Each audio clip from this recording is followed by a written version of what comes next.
define Zionism in a way that you're going to be arguing about the definition.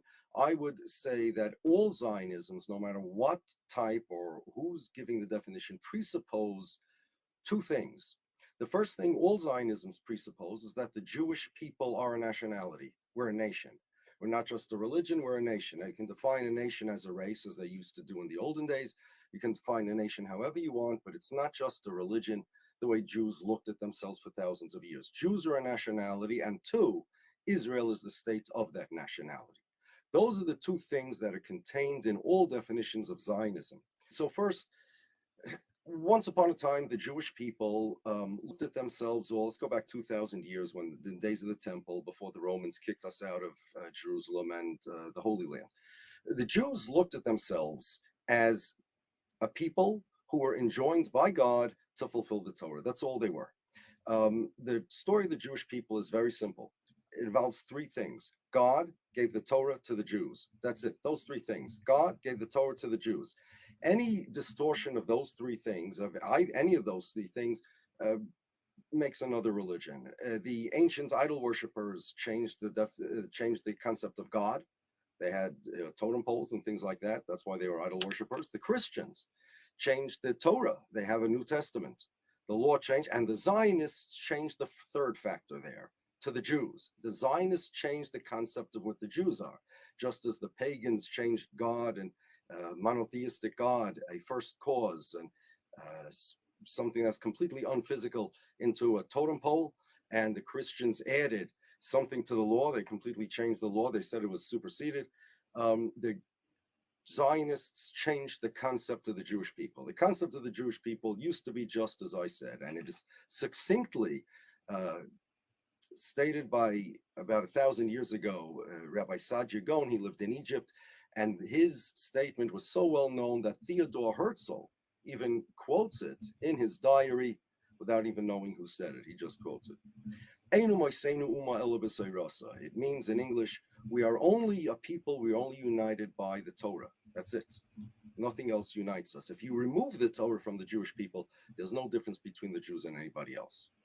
Right? There were no bagels and lox even in those days. So there was absolutely no difference between the Jews and anybody else. Now, there are Jews back in the olden days that didn't want to be Jews, and they perhaps converted to another religion. It was very unusual in those days to find a secular person at all, and certainly not anybody that identified as a secular Jew. It may be that Benedict Spinoza was a quirky exception, depends who you ask.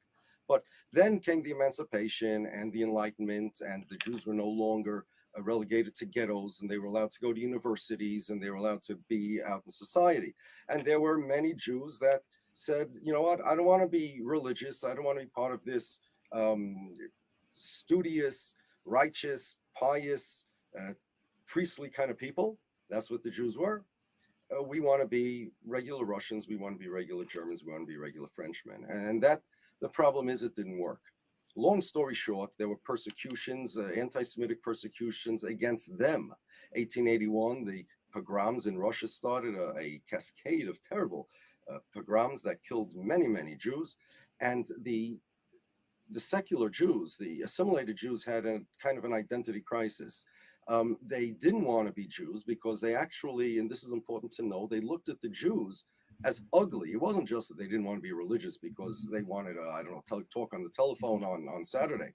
Rather, they looked at the Jews as ugly. I'm going to give you, be them. So no problem. You go assimilate, do what you want. The Russians and the Germans and the French told the assimilated Jews basically, you're Jewish and we're going to persecute you anyway as you're Jews. Now they had a resultant identity crisis. They said, well, we don't want the identity of the Jews, but they won't let us have the identity of the Gentiles. So what do we do? There are various different theories. The theory of Zionism was the dominant one, and that's the one that's the one that ended up successful at the end. The theory of Zionism was we're going to change the Jews from a religion into a nationality. The problem is that nationalism was a big thing in those days, and it helped a lot of people, like people from the Balkan states, and it was like a big thing.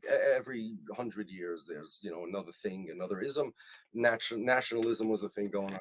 They said that's going to be the cure for the Jews. Once the Jews become nationals, and once they become like normal people, like nationals, That was in those days what normal people were considered.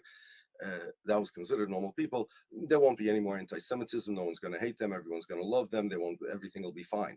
The problem is the Jews were not a nationality. They had no characteristics of a nation. No land. No common land, language, or culture. Jews are from many lands. They spoke many languages, and they have many cultures. They still do to this day. They had no flag. They had no national anthem. There wasn't even a symbol of the Jews. This Star of David was not really a symbol of the Jews. It is a religious symbol, but it's not the symbol of the Jews. It doesn't have any holiness. You're allowed to throw it in the garbage. It is meaningful. There are a lot of different explanations. The simplest being that it points up, down, into the four corners of the earth. It represents God. I mean, he's all over, right? Up, down, and four, north, south, east, west. That's what it represents. A three-dimensional compass. That's all. And the Jews, everything about the Jews is just a relationship to God. So the Zionists wanted to change that. They wanted to fix the Jews, to make them better. The way they're going to make them better is by giving them national characteristics. So there's, by way of analogy, let's say I wanted to change the Christians into baseball players. And I didn't want to convince them, give up your Christianity, become a baseball player, because they probably won't cooperate. What I would do better, what I would prefer to do is to convince the Christians that they always were baseball players, that Jesus was like the founder of the baseball league, and they always were baseball players. And these things, this religion business and God and Trinity and Jesus and Messiahs, that's all stuff that got messed up. You got messed up. That's not real Christianity. And what I would do is I would give the Christians bats and balls to play with. I would make them pinstripe uniforms that says Christians across the chest, give them a stadium to play in, and say, now you're the real Christians. If you have a good education, starting from little kids, and you bring them up this way, before you know it, in a generation or two, Christians were always supposed to be baseball players, and this religion stuff was just nonsense that they got into their head once upon a time. And that's what the Zionists wanted to do to the Jews. Let's give them a language. So they created modern Hebrew. Jews haven't spoken modern Hebrew, and there was no modern Hebrew to speak. Right. The Hebrew language, the ancient Hebrew language, has a few hundred root words. It's not a speakable language.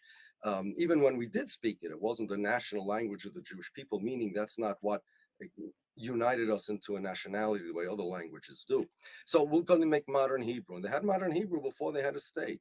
It was not an easy thing, but they did it. Easier was to make a flag. They made their Israeli flag. It was there before Israel was. They made a culture. They changed their names from European names to Middle Eastern sounding names. The hardest thing for them to get was a country, which they finally got as well.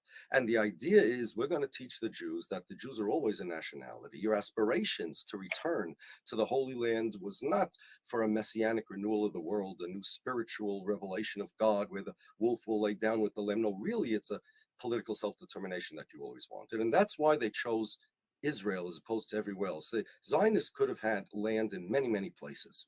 There was Uganda plan, Argentina, various different places, but they turned that down because they figured in order to get the Jews to cooperate, in order to formulate this gaslighting, that's what it was, to educate the Jews, they had to fit their own, they had to lend artificial Jewish flavoring and artificial Jewish coloring to their completely non-Jewish movement. So they took the old Jewish aspirations, this, as we say in our prayers, next year in Jerusalem, and they say, oh, you know what we meant always? What we meant was we're going to have national self-determination in Jerusalem. That's not what we ever meant. And I'll tell you a secret, Katie, that they don't tell you. The people in Jerusalem today also say next year in Jerusalem. And the reason they say it is because the Jerusalem that we're praying for is not the Jerusalem that exists today. It's a concept, more of a place. It's in a place, but it's nothing like what we have today. Everything about Judaism is spiritual: God, angels, law, miracles, Moses, splitting of the sea. That's Judaism. They wanted to take Judaism and change it into a political thing, a political identity. That's Right. Zionism. And really the goal of Zionism, the ultimate goal of Zionism, is to purify the Jews and to rehabilitate the Jews and to rebrand the Jews such that instead of being people like me, which everybody hates because they've had anti-Semitism throughout the centuries, people are going to become like Benjamin Netanyahu or Ariel Sharon, who everybody loves, right?